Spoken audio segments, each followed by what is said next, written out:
नमस्कार मित्रों, shortcut India news channel पे आपका बहुत बहुत स्वागत है। आज हम बात करने जा रहे हैं मपीला विद्रोह के बारे में। तो ये जो घटना है, जो मपीला विद्रोह हुआ था, वो एक इनका रीज़न है केरल के अंदर। अगर आप केरल के बारे में जानते होंगे तो वहाँ पर आपको पता होगा मालावर रीजन कहलाता है। ये एक मालावर रीजन है जो आपको दिख रहा है, कालीकट वगैरह।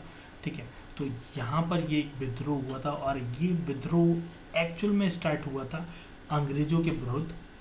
ठीक है, अब अंग्रेज़ों ने जो किया उसके बारे में मैं बताऊंगा और इसके बारे में भी बताऊंगा कि आखिर इसका विरोध क्यों रहा है, और इसके क्योंकि ये बहुत कंट्रोवर्शियल टॉपिक भी है। ठीक है, तो इसके बारे में भी बात करेंगे। तो जैसा कि आप अपनी स्क्रीन पर देख सकते हैं, ये वहाँ के एक डायरेक्टर हैं आसिक अबू। वो एक मूवी बना रहे थे, वरियम कुन्नन। वरियम कुन्नन, ठीक है, मैं प्रोनाउंसिएशन सही कर पा रहा हूँ मुझे लग रहा है। ठीक है, ये वरियम कुन्नन नाम की पिक्चर बना रहे थे। उस पिक्चर के जो स्क्रीन राइटर है, स्क्रिप्ट राइटर है, उन्होंने भी विड्रॉ कर दिया बिकॉज ऑफ दिस कंट्रोवर्सी। ठीक है, ये लोग हैं, ये पूरी टीम है इनकी जो प्लान कर रही थी मूवी बनाने का। ठीक है, तो अब आप सोच रहे होंगे ये एक विद्रोह हुआ था मापिला एक नाम की जगह पे। ठीक है, जो केरल के अंदर आता है, जिसको आपने देख भी लिया है अभी, काफ़ी ये इतना बड़ा रीजन है। ठीक है, यहाँ पर केरल के अंदर दोनों कम्युनिटी, आपको पता है 3 कम्युनिटी बहुत बड़ी संख्या में है। ठीक है, तो इस तरह से तो जो अंग्रेज है उनको सबसे बड़ा प्रॉब्लम क्या था, उनको लगा कि ये एक यूनिटी वहाँ पर बनती जा रही है। यूनिटी बनने से अंग्रेज का मेन कारण यही था कि उसको यूनिटी नहीं चाहिए। अगर वो यूनिटी चलती रहेगी तो सिंपल सी बात थी, उनका राज खत्म होने वाला था।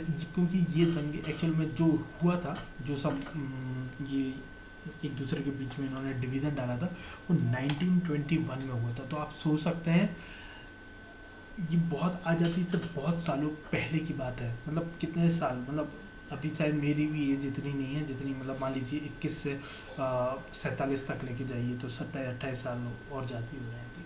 ठीक है, तो इतने साल की बात है उस आज़ादी से पहले की। ठीक है, तो उनके बीच में पहले से ही डिवीज़न डालना शुरू कर दिया था, क्योंकि 1857 की जब क्रांति हुई थी तब दोनों कम्युनिटी मिलके, हिंदू मुसलमान दोनों मिलके एक साथ अंग्रेज़ों के खिलाफ लड़े थे। तो उसको देखते हुए शुरुआत देखिए 1857 से ही स्टार्ट हो गया था इन लोगों के बीच में डिवीज़न करना है, क्योंकि ये लोग अगर यूनिटी रहे, क्योंकि यही 2 बड़ी कम्युनिटी थी और इन दोनों के बीच में प्रॉब्लम्स क्रिएट करना यही एक मेन एजेंडा था। मतलब कह सकते हैं कि अंग्रेज़ों के लिए। ठीक है, तो अंग्रेज़ों को अगर इस भूभाग पे राज करना है, देश पे राज करना है, तो उनका मेन प्लान था कि इनको किस तरह से डिवीज़न किया जाए। ठीक है, तो जो 1921 का ये मपिला विद्रोह हुआ, उसमें अंग्रेज़ों को एक प्लान मिल गया कि ठीक है, इनको किस तरह से डिवीज़न किया जाए।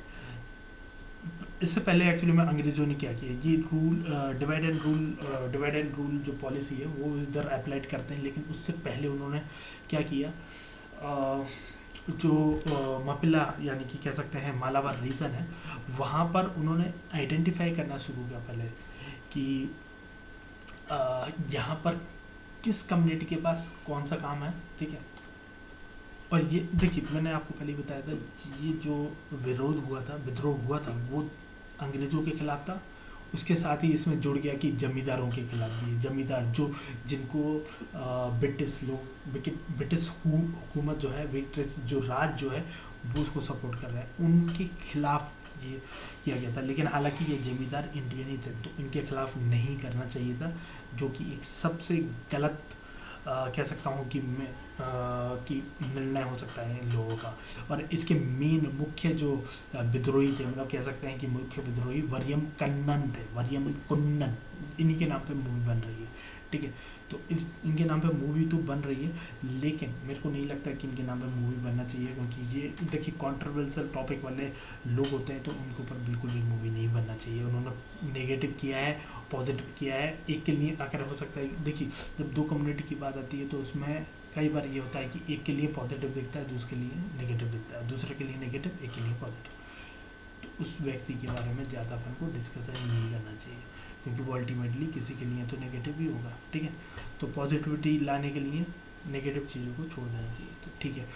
फिर तो अंग्रेजों ने क्या किया, सबसे पहले मपिला जो वहाँ पर मालाबार रीजन है उधर उन्होंने आइडेंटिफाई किया कि ये किस किस कम्युनिटी के लोग किस तरीके से काम करते हैं, जैसा कि काफ़ी सारी जगहों पे बोला गया है ऐसा, ठीक है। तो उन्होंने चिन्हित कर लिया, उसके बाद उन्होंने कहा कि इन लोगों को ये परमिशन दे दो, इन लोगों को ये परमिशन दे दो। मतलब क्या हुआ, एक कम्युनिटी जो जमींदार कम्युनिटी थी, ठीक है, उनको कह दिया कि आप किसी को भी अपने ज़मीन पे कामगार एक्चुअली में कामगार होते थे और एक जमींदार होते थे। तो जमींदार की ज़मीनों पे खेती करने का काम होता है, बहुत सारे काम होते थे उस टाइम पे, ठीक है, खेती का ही काम होता था मेनली, तो ठीक है। तो मेनली खेती के काम में कुछ कामगार लगाए जाते थे। पहले ये रूल था, इससे पहले जब अंग्रेज़ों ने ये रूल नहीं लाया, अंग्रेज़ों ने क्या किया कि जमींदारों को पहले एक्चुअली में प्रॉपर्टी सभी पूरी प्रॉपर्टी कह सकते हैं कि अंग्रेज़ों की थी, ठीक है। अंग्रेज़ अपने हिसाब से किसी को जमींदार बनाते थे और उनसे कहते थे कि ये लोग अपने कामगारों को रखेंगे, और कामगारों को पहले ये रूल था कि कामगार जो रखे जाएंगे, क्योंकि पहले अंग्रेज तो आए थे यहाँ पर टीचिंग करने के लिए, एक तरीके से कह सकते हैं। वो कहते भी हैं कि we came here to teach मतलब एटिकेट्स सिखाने आए थे, ठीक है। तो लेकिन उनको राज करने का शौक था, तो उन्होंने राज करने के लिए फिर देखिए, एक बार क्या है कि लोग अच्छे के लिए आते हैं, फिर कुछ उसमें सोचते हैं यार और राज करना है तो और थोड़ा सा बुरा कर ही देते हैं उसमें। तो उन्होंने क्या किया, फिर उसके बाद जहाँ पर उनको दिखा कि हमने इन लोगों को दिया था ज़मीन की जमींदारी और कुछ लोगों की दी थी कामगारी, मतलब काम करेंगे उसमें। और पहले ये रूल था कि जो कामगार हैं उनको वो जमींदार हटा नहीं सकते थे, लेकिन 1921 से पहले से, थोड़ा सा पहले से ये रूल कुछ चेंजेस करे उन्होंने कहा कि आप अपनी ज़मीन पर जिसको रखना चाहें उसको रखिए। तो ठीक है, कॉम्पिटिटिवनेस के हिसाब से ठीक है, चलता है। लेकिन इसमें क्या हुआ, जो कामगार थे वो एक पर्टिकुलर कम्युनिटी के थे और जो जमींदार थे वो एक पर्टिकुलर कम्युनिटी के थे, ठीक है। तो आप समझ गए होंगे क्या कम्युनिटी का डिस्ट्रीब्यूशन हो गया यहाँ पर, ठीक है।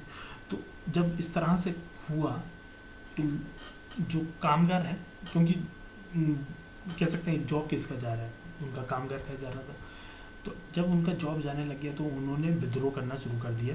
और ये विद्रोह के मेन आदमी जो मतलब कुछ लोग एक्यूज बोलते हैं, कुछ लोग मतलब, मैं तो नहीं कहता पॉजिटिव किसी को और नेगेटिव किसी को, लेकिन ठीक है, ये वरियम कुन्नम इन्हीं के नाम पे मूवी बन रही है एक्चुअल में, ठीक है। तो इनके नाम पे जब मूवी बना रहे हैं तो इनको पॉजिटिव वे में दिखाने की कोशिश कर रहे हैं इसके जो डायरेक्टर हैं, तो वो बिल्कुल गलत है, ठीक है। तो यहाँ पर उन्होंने क्या किया, हथियारबंद कह सकते हैं कि विद्रोह शुरू किया, और वो अंग्रेज़ों के खिलाफ ही नहीं, इन जमींदारों के खिलाफ भी था, जिससे कि ये दो कम्युनिटी के बीच में, और कह सकते हैं जेनोसाइड काइंड ऑफ थिंग्स हुई इसके बीच में। ये बहुत ही गलत था, ये नहीं होना चाहिए, ठीक है। तो ये जब हुआ तो अंग्रेज़ों को फ़ायदा हो गया। सिंपल सा बात था कि अंग्रेज़ों को तो यही चाहिए था ना, अंग्रेज़ों को और क्या चाहिए था। अभी के भी लोग, कुछ लोग हैं जो मतलब इसमें निगेटिव ही देखेंगे। देखिए, मैं पॉजिटिव वे में चलना चाहता हूँ, मेरे को ये नहीं देखना है कि किसने गलत किया और किसने सही किया था। अब क्या है, अभी पॉजिटिव, अभी प्रेजेंट में क्या, प्रेजेंट में पॉजिटिविटी अपन को लाना है, ना कि निगेटिव पास को लेकर अपन को भी जीना है, ठीक है। तो इस तरह से ये दो एक दूसरे के बीच में नफ़रत फैलाना, ये अंग्रेज़ का काम था, जो वो बहुत अच्छी तरह से सक्सेसफुल हो गया उसमें, ठीक है, उस टाइम पर 1921 में। अभी भी हो जाते हैं कई बार, ठीक है। तो ये तो हो गया इशू, और ये हो गया गलत करने वाले उन लोगों का हसर, ठीक है। तो ये वरियम कुन्नन है, इनको भी पकड़ लिया गया था, इनको 6 महीने बाद अंग्रेज़ों ने गोली भी मार दी थी। तो अल्टीमेटली तो इसके ऊपर ही मूवी बना रहे हैं ये, और कह रहे हैं कि इनको पॉजिटिव वे में शायद दिखाएंगे, शायद नहीं, शायद दिखाएंगे ही, ठीक है। तो वो तो बिल्कुल गलत करेंगे, तो बिल्कुल भी नहीं दिखाना चाहिए। इस तरह के लोगों के ऊपर मूवी नहीं बनना चाहिए, पॉजिटिव हो नेगेटिव हो मुझे कोई मतलब नहीं है। वी प्रेजेंट, ठीक है, प्रेजेंट में क्या है, प्रेजेंट में अगर पॉजिटिविटी फैला सकते हैं तो उसके लिए काम करिए। पास्ट में जो हुआ है उसको पहले तो हमको भूलना, देखो कुछ लोग बोलते हैं कि नहीं भूलना नहीं है, भूलना नहीं है, देखिए ठीक है, भूलना नहीं है तो फिर हमेशा लड़ता ही रहेगा इंसान, और इंसान हमेशा हज़ारों सालों से लड़ा आ रहा है। पहले ट्राइब्स के नाम पे लड़ता था, बहुत डिफरेंट ट्राइब्स होती थी, फिर ट्राइब्स के बाद उसने रिलीजन बना लिया, रिलीजन से लड़ने लग गया, फिर कंट्री भी बना ली, कंट्री में भी यूनिटी आ गई एक बार, लेकिन फिर दोबारा से रिलीजन, तो वो मुस्लिम हैं उसमें सिया सुन्नी है, हिंदू हैं तो ठीक है, लोग कहते हैं कि हम हिंदू में डिवीज़न है लेकिन हम लड़ते नहीं, तो ठीक है वो अच्छी बात है, तभी मैं कहता हूँ। लेकिन यहाँ पर डिवीज़न बनाने की जो अपनी फितरत है वो बहुत गलत है, और यहाँ पर भी डिवीज़न बन रहा है, और डिवीज़न को हमको रोकना है, पॉजिटिविटी को साथ में लाना है। और इस फिल्म का तो विरोध होना ही चाहिए, क्योंकि इस फिल्म इस तरीके के जो कैरेक्टर हैं जिन्होंने गलत काम किया है पास्ट में, उनको तो बिल्कुल भी अपराइजिंग करके या फिर उनको बड़ा चढ़ा के दिखाने से कोई भी अच्छी चीज़ नहीं हो सकती, क्योंकि एक के लिए बुरी है तो दूसरे के लिए अच्छी है, ऐसा नहीं है। अगर उसने गलत किया है उस व्यक्ति ने, तो वो सबके लिए ही गलत होगी, ठीक है। तो इसी पॉजिटिव नोट के साथ हम इस बातचीत को ख़त्म करते हैं और फिर मिलते हैं नेक्स्ट वीडियो में। धन्यवाद, नमस्कार, भारत माता की जय।